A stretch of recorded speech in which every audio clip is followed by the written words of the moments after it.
but I'm not late all the time, but I've been late before. And like today I was like perfectly ready. By 8 o'clock, I've been charging my phone. I got my water here. I'm ready to go. So this is for the movie Blink Twice. I'm here to do a review. I watched the movie the other night. Y'all know I still work, so I needed like some time to relax and like recoup so I give you a good show, which is why I decided to come on tonight and not yesterday night. So, are y'all ready? Let's start off. So, this movie stars Channing Tatum. I don't know the name of the other actress. She's a smaller actress, not as much of like a household name.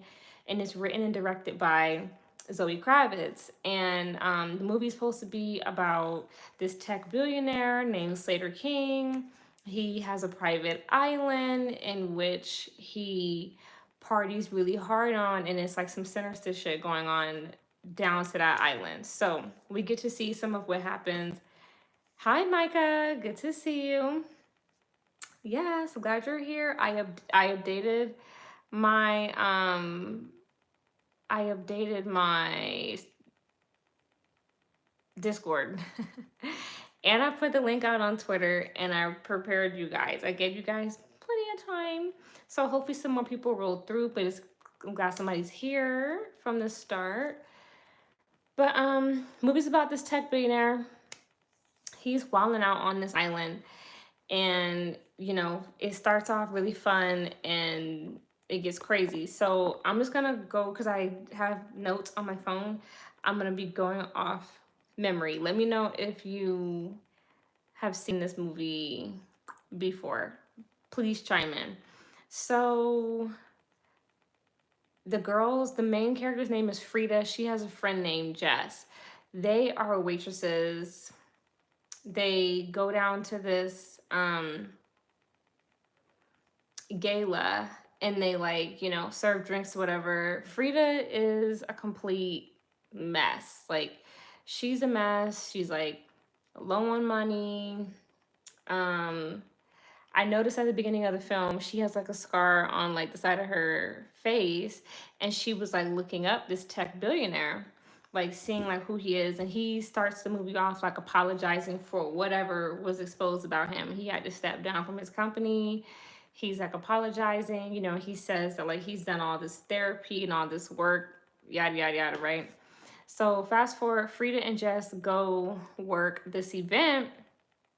Frida ends up slipping on her dress, or like her heel breaks or whatever. Here comes Slater, like walking up to her like the knight in shining armor, like, oh hi, let me help you, and like all this other shit.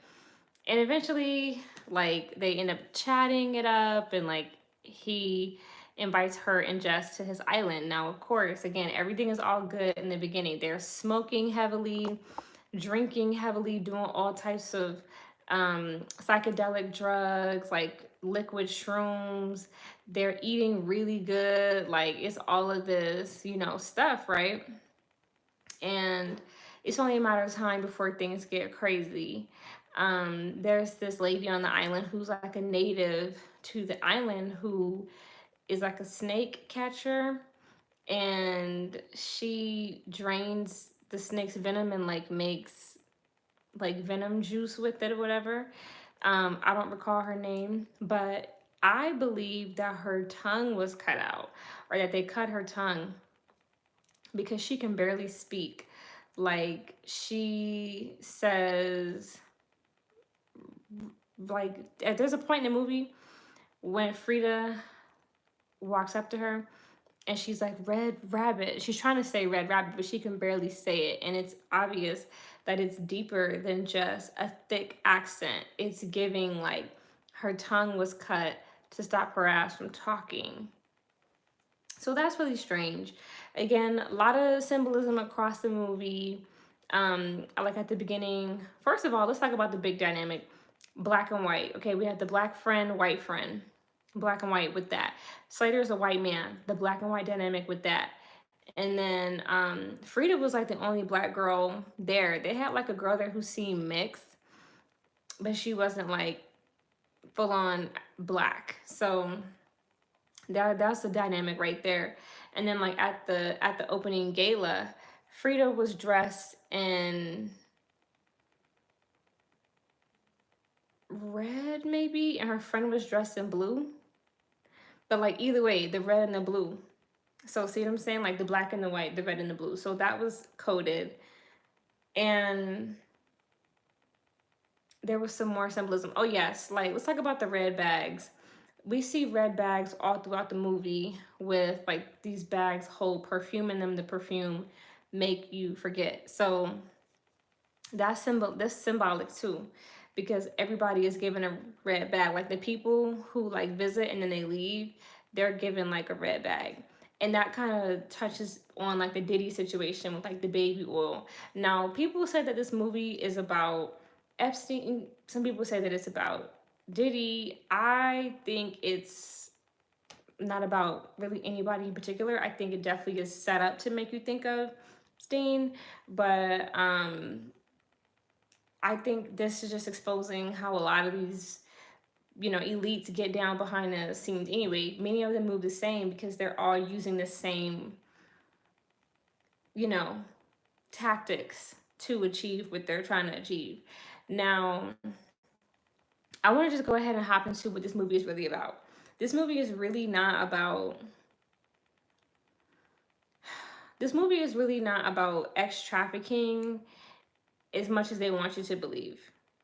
This movie is about satanic ritual abuse, SRA. I've talked to you guys about this multiple times. When you look up satanic ritual abuse, it's all about forgetting. It's about so much trauma happening to you that your mind splits up into different alters or different personalities that don't know about each other or remember each other. It's about so much trauma happening that your mind creates different personalities.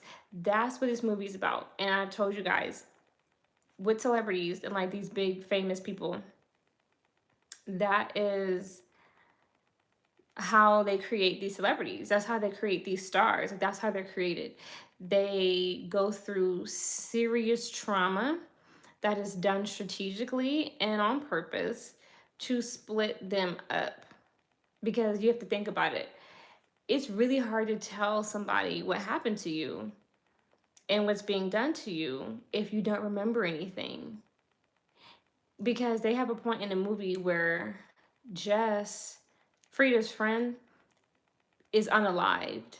And the other girls who are there are like, who's Jess? There was somebody here named Jess. They are so traumatized and they're so fucked up. They don't even know that somebody else was there with them. So they have no recollection. And so how are they ever going to like go to the cops? How are they ever going to report what has happened to them if they don't remember anything? And Jess was bitten by one of the snakes, and the snake venom didn't unalive her, but it made her remember the things that were happening. And Jess started to say, she was like, I'm starting to feel like something is weird here. And again, Frida wasn't really the best friend. And like Frida got exposed at the end. We're going to talk about that. But Frida was like, please, like, this is like the first time I've ever felt like not invisible and like I matter and like all this other shit. And it's like, your friend is trying to tell you that like something is wrong. And instead of you listening to her, you tap right back into your narcissism and make it all about you. And you like silence her because you want to feel seen. And you feel like this guy is giving you a lick of attention, so just fuck what she has to say and like fuck how she feels. When if your friend is telling you something here ain't right, you should definitely be like, let me like pay attention a little bit closer. But we're gonna get on that more. But Frida has some shit going on with her. That's another thing. They took their phones immediately when they got to the island. And they were there, so also they couldn't call nobody, couldn't tell nobody, they didn't have any service. And I was thinking to myself, how the fuck are y'all even gonna leave this island? Y'all don't even know where you are. You don't even know where you are. And like y'all just went on like this island with like this random dude, and that got exposed later on too. Like the rest of the girls who were there, they didn't really know each other. Like they just met, up, and or they, just kind of met around a way. And these guys, oh, you want to come to this island? And they're just like, yeah, island, yeah. And that just goes to show y'all, like, stop being so enticed by money and opportunity, because that's how a lot of like people in Hollywood take advantage of people. Because again, everybody wants an opportunity, everybody wants to be seen, everybody wants to be around or associated, you know what I mean, or adjacent to some money or some fame or some clout. And so they just completely remove all boundaries. They will go anywhere with these random people that they don't even know. They don't even think about, like, hey, you don't know this person. This person is a stranger. They could have an STD. They could be a serial unaliver. Like they could really be like, just a complete monster. But you so thirsty to be around some money and be around somebody famous that you don't even pay attention to that. You blow all caution to the wind. And that's how people consistently are taken advantage of within the industry. So that was something that people need to take from this movie too. Stop fucking with strangers who you don't know. Because I've been saying that with like these groupies who are like so quick to hook up with like these musicians. It's like, you don't know this dude. Like, you about to screw this guy because you like his music. You don't even fucking know him. He could have a crazy ass STD, or he could definitely, like, what I'm saying, get rid of your ass quick, like permanently. Thank you, Marcel. So thank you. I'm talking about the movie Blink Twice tonight. Stick around if you like the commentary. So yeah, it's just a lot of like people who will just like get down with anybody because, oh, they famous and they rich, allegedly. Like, you don't know this person from a can of paint. So that was something that this movie, I'm glad that if you picked up on it, you picked up on it. So caught that. But yeah, I want to get into what the movie is really about. The movie is really about satanic ritual abuse. I'm trying to do some censorship so they don't take this down. Which is again strategically inducing trauma to split people up. It's hard to tell what has happened to you if you don't remember half of it, because here's how people, when you look up SRA survivors, what happens is at some point, especially like if they're not going through that anymore, the mind, when the mind has a chance to heal, if it's not constantly being abused, the mind will start to try to pull itself back together. And again, in an attempt to heal, it'll try to recoup. And once the mind starts recouping, memories start coming back. And that person, because I've listened to SRA survivors tell their story. That person will start to have memories come back that they don't know where those memories came from. So they'll be like, how am I remembering something that I don't remember? How am I having a memory of something that I don't recall experiencing? I don't remember being there. Like where are these memories from? And as time goes on, they keep having flashbacks and they will notice, okay, well, this has to be coming from somewhere. And so they will try to put the pieces back together because the memories will again start to line up, and they'll start to remember more and more as time goes on, because again the mind is shattered. So they have to literally repiece things. So that is what happens to people. If you remember the Pepsi commercial with Beyonce, I believe it was for the Super Bowl. There's a commercial where Beyonce is in a room full of mirrors and she's dancing. And in each mirror is a different version of her.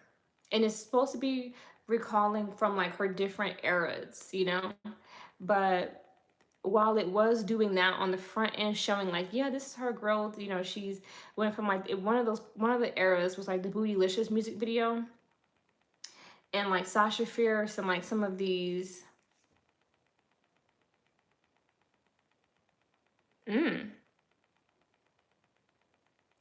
that's insane. I don't know what caused his trauma, but I don't believe you may have caused that. I mean, I don't know. But like, I mean, trauma survivors, it's a journey. You know, I have no idea what's going on with your family life. I just know um if he cut you off, it's probably because he remembers. He might remember things. I don't, does he remember you? Because sometimes when people go through stuff, like if they remember what happened to them, they stop fucking with people because they're like, you did this to me, or you sat around and did nothing. That's what and I mean, I'm not saying that, I'm not trying to justify his actions. I'm just saying maybe I'm trying to give some possible explanation, because that's what happened in the film too. Channing Tatum discussed with one of the guys in the movie. He said, "You didn't do anything when all this was going on. Like you did nothing about it. Like you just sat there." And um, one thing I have learned, this adage, which I 100% believe, is silence is agreement. If you see something happening to somebody and you don't say anything, then you're complicit and you just have to take that charge. Not that, Mike, you should be taking any charges. I'm just giving explanation for some things and explaining some of the movie.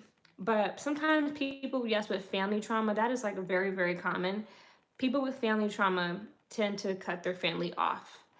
Um, with this film, Channing Tatum was explaining, or like the character Sailor King was explaining, how his sister had been through a lot of trauma. And he was like, she remembers everything. So she doesn't fuck with people like that. Whereas he was saying like forgetting is a gift, because he's like, I don't remember anything. I forget, you know, so I can just move on like nothing ever happened. And like on a greater scheme of things, in the greater scheme of things, that can be a whole conversation about religion with like God forgives, but the devil is all about forgetting that anything ever happened. And it's important to not forget, because forgiving is a conscious decision. Whereas if you choose, you know what happened, but you choose to move on. Whereas like if you just forget something, it puts you in a position to like go through it again because you don't remember. And that's what happens with Frida. Whereas, come to find out, she had been to the island before. That's how she got the scar. Like, she had been to the island before and she completely forgot that she met Slater, that she had been there. It took her, you know, started to recall memories for her to remember, oh my gosh, I've been here before. And Slater was saying, which is a part of SRA, the more you are traumatized, the more you forget.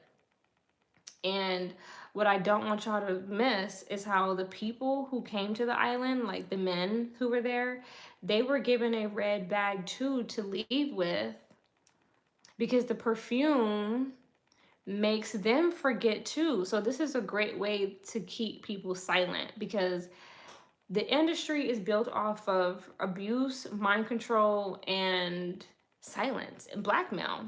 Because while they didn't have phones, people had cameras, like Polaroid cameras, to like take pics. So that way, again, we've got blackmail on you. You won't talk. If you somehow find yourself remembering, we have pictures to remind you why to shut the fuck up. So that is a big part of this movie too, is like blackmail, showing blackmail. Um so yes, like I was talking about the Beyonce Pepsi commercial. The Pepsi commercial was showing the effects of a shattered mind. Yes, Beyonce has had many eras, but the different versions of her in the mirror, and then she like breaks the mirror while she's dancing, that's showing she's a victim of SRA and she is shattered, and at any moment she can switch in and out of different personalities. And when you look into this stuff, that's what I was saying on the video, like the live that I did talking about Kamala and like Beyonce being there. When her mom showed up, I said her mom is there because her mom knows her code words. Her mom is one of her handlers. Jay-Z is another one of her handlers, but her mother allegedly is one of her handlers. And the fact that her mom came along with her to do that speech at the Kamala convention let me know her mom is there so she can say the code word to get Beyonce to snap into who she needs to be to get this speech done. And that's why, notice,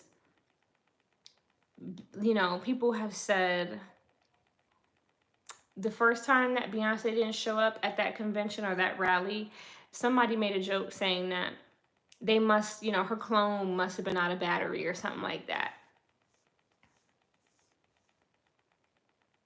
I think he's paying her bills.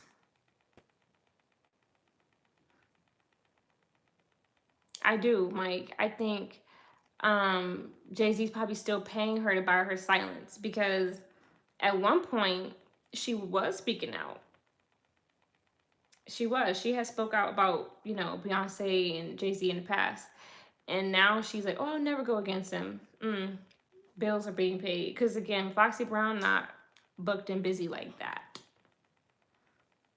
Just saying.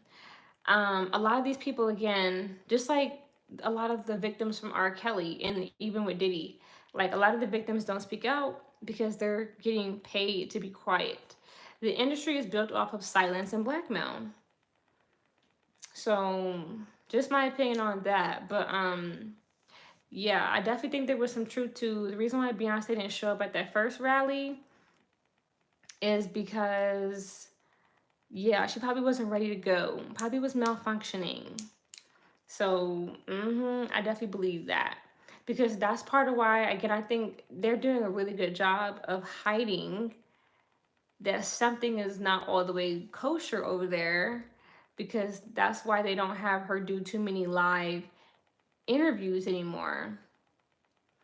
There's reasons behind that. Beyonce don't do many live interviews like that no more. She don't really, if again, I've told you guys this. Notice how a lot of her videos, when she puts out videos, it's a lot of voiceover. It's not a lot of like direct talking to the camera. Her silence is eerie and the lack of interaction is strange. I don't know what you're saying. I'm not understanding. But anywho, movies about SRA, and how the industry works off of blackmail. The ending wasn't good, y'all. Like the ending. What about Solange? Solange got her own shit going on. Solange, practicing witchcraft. I can say that without the allegedly. She does it openly and proudly.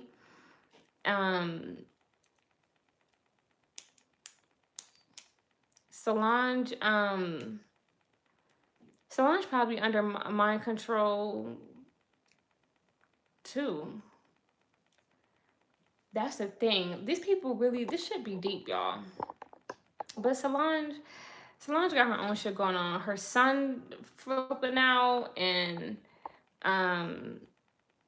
she got health issues, and she can't stay married for any fucking reason, So to be honest with you, Solange is a non-factor.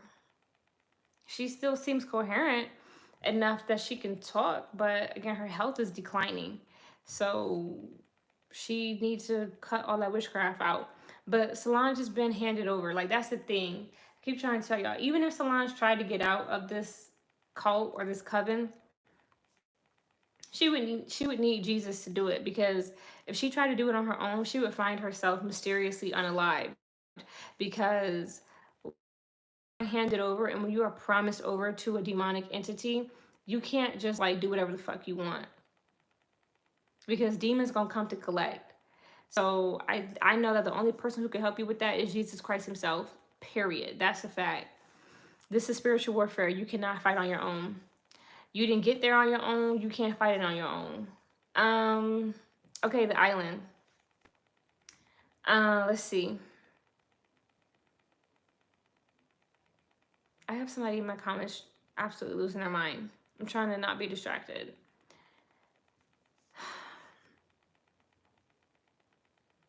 The ending. That's what I was getting on. The ending.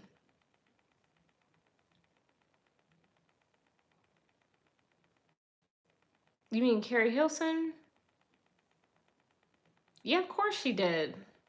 But that's what Carrie Hilson gets. She should have been focused on her damn self. Yes, Beyonce ended Carrie Hilson's career.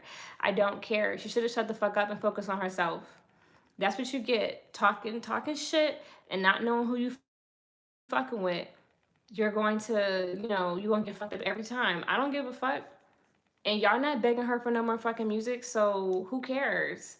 Beyonce has ended a lot of careers. The ending wasn't good. The ending, in the end, what's her name? Frida ends up marrying Slater.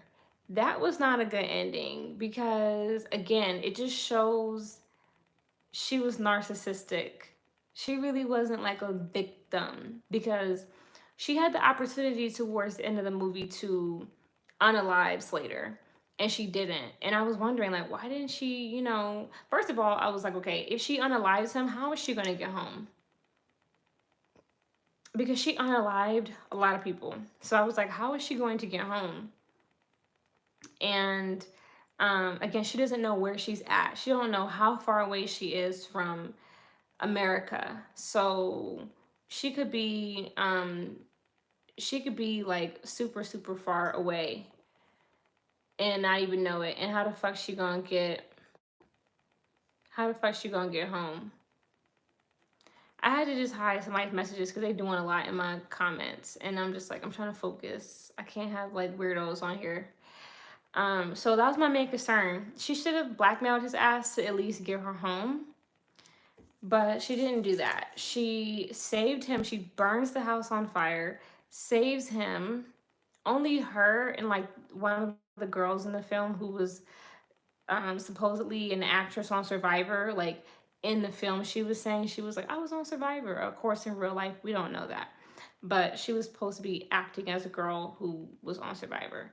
Um, so those two got saved. Again, the girl's survival skills from the show ended up helping her on the island, because again she was like kind of bitter in the film. She was like, I trained for that and then they decided they didn't need my character, and she ended up using her skills elsewhere.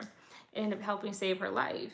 But I was like, okay, if you save this dude, make him take y'all asses home. No, she saves him and they get married, and Slater is like completely fucked up. Like he's completely like at the end of the movie, his mental state seemed really really weird. Um, and he just seemed like, again, like you could just tell he's mentally fucked, because they had like this therapist who was like visiting the island and was doing like some kind of therapy sessions on him that would make him forget. Now, again, the movie kept things pretty mild because the movie didn't, and I could get it. I totally understand the movie didn't want to be extremely gruesome and graphic, but the movie also didn't want to unleash the truth all the way. I can believe that there are therapists who get hired to help these people erase their memory. But somebody like Slater King, and when you study the industry, they're all going through different levels of trauma. They're all going through trauma and then they inflict trauma. So it's not like they just like sit there and like, oh yeah, it's gonna split my mind. Because yes, you can do hypnosis on somebody, but to truly split them up and make them forget to that level, you do need to traumatize them. So I think it's deeper than just hypnosis. I think somebody like a Slater King, again, like just like Diddy has gone through all types of everything that Usher and Justin Bieber have gone through, Diddy has gone through. See what I'm saying? Like to get to that level, they've all done the rituals. They've all been abused in the same way. Like they had to get taught the abuse so they could inflict the abuse. So that's just my opinion on that. They wanted to make it light with like, oh, there's like this doctor coming. Yeah, a doctor might show up, but even if that doctor was there, again, he knows Slater King's code words, because that was also talked about in the movie They Clone Tyrone, with like there are certain code words again that can like trigger certain behavior with these programmed people. So just understand that. Mike, you a little bit off topic. Let me get to the end. I might answer more questions. You asking me like pop culture topics about like other things, and I'm kind of staying on topic tonight. This is not like a party and bullshit live. I do have party and bullshit lives where I just like talk about everything with y'all, whatever you want. But this is a specific video about the movie review. I didn't like the ending because I just felt like, okay, so you when you had the opportunity, and this is what I be saying, when you had the opportunity to get a bag and come up, you took it. You know, like all you've seen all that happen. Your friend passed away on that island. Your supposed friend passed away on the island. Women have passed away on that island. Plenty of innocent people have passed away on that island, and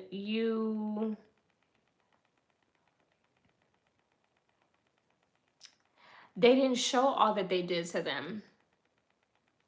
We got a glimpse of like physical abuse, and we saw somebody's neck get popped, but they didn't show the extent of what happens to people. Like we saw a, a brief snippet of like of Frida, the main character, the girl, like getting dragged and hitting her head on a rock, which like induced bleeding and like her memory, her forgetting that, but she recalls it later. And we can a lot is left up to our imagination about like um unconsensual or non-consensual X, but they don't show too much. And again, it's because it's very graphic. In order to abuse somebody and get them to forget it, you have to do extreme stuff to them. So they showed very little things. They didn't show the extent of, again, the physical abuse. They didn't show the extent of the actual abuse. They didn't show that because that would have been way too much for the audience, and it probably wouldn't have been able to be aired to people. Like they have movies, like there's this movie called 120 Days of Sodomy, and it's like hard to get your hands on because it's extremely graphic. So you would just have to know. That's the thing about the movie too. Like this movie is for people who are a part of like the truther community and like the conspiracy community. Hey, what's up, Milo? Good to see you. Of course, replay is gonna go hard, but this movie is for people who kind of like know what's going on. Because if you don't know what's going on, you're not going to catch a lot of it. You're not gonna catch that this is about SRA. You're not gonna catch that there is like some really bad shit happening to these girls. Like again, they give you slight snippets, but they really keep it tame. Of course, because you don't want to like trigger people, but you also don't want to like traumatize your audience, showing them trauma of like what really goes down. And again, Hollywood only gonna expose so much. I think the movies Eyes Wide Shut and Rosemary's Baby, they showed a good amount. They did. When they showed like the people chanting in Latin and that scene with Rosemary, they showed a lot there. So, because that was like some intense shit. That was intense. I was like, whoa, like they really exposing it. So they kept it light on the audience. You would just have to kind of know what's going. You would have to kind of like have a good amount of like background information, I think, about what's going on in this movie to really understand what's going on. Because again, they really kept it light with what they showed, the level of abuse. But it was the kind of abuse that, again, when one of the young ladies, the mixed girl with the afro, she was light with an afro, when she remembered what had happened to her, she like went Michael Myers on one of the men, and that's what kind of like set all the chaos off, is because the women were starting to remember. Um, when Frida started to remember, she realized that drinking the snake venom is what caused it, because like the native lady had given her, because the lady was like, the native lady, Frida, let me start from the top. Frida is, yes, that movie is 120 Days of Sodomy, I believe.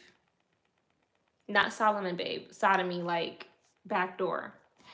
But Frida is like snooping around, and she walks up on the native lady, like the snake catcher. And Frida like talks to her, and the lady says red rabbit, and Frida doesn't know what she's like saying, doesn't know like what that means, when later on we find out that like she's calling her red rabbit because the first time Frida came to the island, she had red rabbits on her nails. So the lady remembers her, and the lady gives her a sip of like this green snake venom juice, and like Frida sips it, and that makes her remember. And so she tells the girl from Survivor, like, I think it was the snake venom that made me remember. And so she like steals it, and then they start pouring shots with the snake venom. And so eventually over time, the girls start having like nosebleeds, and that starts to trigger the memory coming back. And that's when all hell breaks loose, because they're like remembering how badly they've been traumatized, because again, they're being traumatized day after day after day, and we don't have any idea of how long they were on this island, because time is just going by, and they're just like getting high every single day, getting extremely high every single day. And they, we're not seeing the trauma that's happening to them. We're just seeing, the morning time, we see morning into night, and then another day, but we're not seeing what happens during like these trauma or abuse sessions. So these girls are getting super high every day, and then abuse is happening to them, and the abuse is, again, to the point is so bad, mixed with all the drugs and alcohol, they're forgetting. And that's also, again, showing you, like I've told y'all, there's many reasons why the industry needs drugs and alcohol to allow spirits into your body and to get you to forget. Again, don't you black out, too much alcohol, you can black out. So, see what I mean? And you have loss of memory. So, very strategic what they do here. But I'm disappointed with the ending, because I'm just like, damn, like she never really got justice. Like, she just wanted clout and money. She like marries her abuser and gets him to give her control over his company. So why? She can be a rich and famous, powerful billionaire. So she can be just like the people who were abusing her and other people. But honestly, I know the ending wasn't that great, but low key, it was kind of realistic, because it shows that so many people in general, and women who are involved in the industry, are just like Frida. Cassie is one of them. Kim Porter is one of them. Young Miami is one of them. All of the chicks who hang out with Diddy, all of the people who sold their kids to R. Kelly, the women, all of them, these groupie chicks, they're all the same. They are perfectly okay with sitting back, being quiet, selling their own body, selling their kids' body, getting their friends involved, helping to traffic their friends. Also, they can like get a bag and be adjacent to some clout and some fame and some power. So many people would have done the same thing. They wouldn't have been like trying to out Slater, especially if they have something that they can hold over his head. See that blackmail. She had access to all of the photos And she remembered what had happened. And then she had that witness. So she, you know, plus the island was tore the fuck up. Like, yes, she took her power of blackmail and used it to her advantage to get rich. And again, that's what the industry is all about. People holding shit over your head. Oh, I got pictures. Oh, I have proof. Oh, I got this, Yeah, you gonna do this. Controlling people through blackmail. Like, oh yeah, like, well, I got you in 4K throwing that ass back. So, you gonna do what the fuck I say, and you gonna pay me, and you gonna give me what I want, and you're gonna give me access to this and this and that. And so, you know, that's all they're showing. Frida wasn't really interested in justice. She was interested in come up. And again, a lot of people who go out to Hollywood don't have no goddamn money. Frida broke. She used to be a fucking waitress. Like, she, again, you also know her and Jess were broke because they weren't like, okay, we got to get back to our jobs. Like, girl, we got to go. We just only gonna be out here for a couple days. We got to get back to work. No, they made the choice to leave. They were at their job when they decided to leave and go with Slater. They didn't give a fuck about their next scheduled shift. They didn't. They were just like, girl, we going to an island for free. We gone. Not thinking about work, anything. They're there for only God knows how long. But not once were they like, we gotta get back to work, or girl, where my phone at? I gotta check my phone. I gotta, clock in. Girl, we gotta get back. We gotta pay bills, blah, blah, blah. No, they just completely were like, fuck the world, fuck responsibility. We just gonna like eat off of his dime. We out here for free. So fuck everything else. And again, Frida didn't have no real career. Again, at the beginning of the movie, she didn't have the money that Jess was asking her for anyway, for whatever they were trying to pay for. So, see what I'm saying? Like, she ain't had no goddamn money. She ain't had no career of her own. So she was all too cool with, like, oh yeah, I got blackmail on this billionaire. Well, I'm about to be a billionaire. And I'm about to, turn a blind eye and agree to shut the fuck up in exchange for money and power.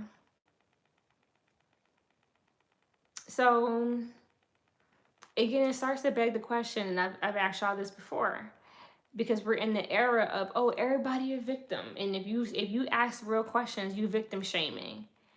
It begs the question: is she really a victim?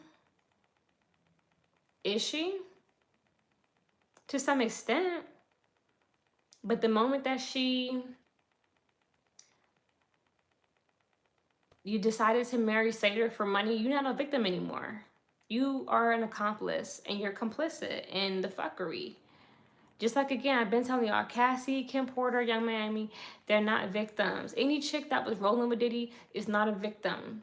They knew what they were accepting in exchange for money and access to fame and fortune. Like, they were cool with it. Because at some point you know what's going on. The devil only hides so long, because this is spiritual law where you have the power of choice. That's why Satan he can manipulate you and he can deceive you, but at some point the truth will come out and you are left to choose. Because I've told you guys multiple times, Satan is the accuser. So when God comes to judge, Satan wants to be able to put the blame on you and say, well, they chose this. They chose this, and that's how it goes down, because you did choose. Adam and Eve chose to do what they did. They were not forced to eat that motherfucking apple. They chose to. They were manipulated, but they still made the choice. So that's why when you read the book of Genesis, everybody was punished. Satan was punished. They were punished because everybody played a part in that bullshit that popped off. And it's the same way again in every situation in everyday life. Everybody plays a part. Everybody got a choice. And Frida had a choice, and she chose that she wanted money, and she really liked Slater, and blackmailing him into a raggedy ass marriage was the way that she could have the man that she liked, and she could have the money, and she could have the power, and she could have the access and the lifestyle and the recognition and be seen, and all of that other shit. So see, I don't know, y'all. Definitely watch this movie. I think it is worth a watch. Um, I think it was a great directorial debut for Zoe Kravitz. You know, I'm kind of glad she didn't make it any more gruesome because, child, protect my eye chakras. But, you know, again, if you know anything about SRA, great film. Definitely did a good job at exposing Hollywood. And you just got to, again, pick up on some of the symbolism. But the symbolism wasn't like too crazy. But again, the red bag thing was a big one because I remember somebody said Prince Andrew, King, the Queen, one of the Queen of England sons, the one who is recorded as being on Epstein's island. He was saying that one of the young girls that he was messing with, he don't remember her. He was like, I don't remember her. He really might not remember her because he's under a particular mind control too. See what I'm saying? And that's what this was trying to say. Like that they were given the fragrance too, so that even they could not remember. So just catch that play there. But thank you guys for sliding through. This is going to be up for the replay, and I'm going to come back to y'all soon with some new, something new at some point. So, I just watched that movie today, The Sound of Freedom. So I might do a live on that, reviewing that soon. We're just going to see. I've got to come up with some notes. But other than that, again, thank y'all and have a lovely night. Bye.